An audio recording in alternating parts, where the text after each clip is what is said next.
Откуда берутся проблемы с самооценкой?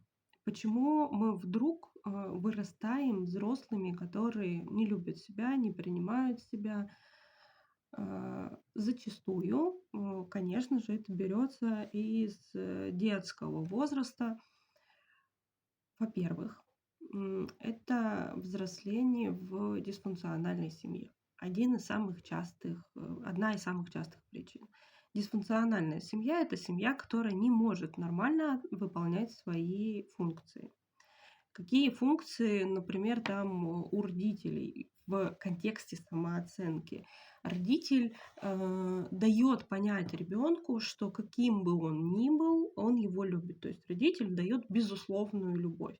И если этой безусловной любви нет, или, например, есть любовь, но она условная, которую надо заслужить, это влечет за собой определенные проблемы. То есть если я достаточно хороший, если я достаточно правильный, если я молодец, тогда меня будут любить.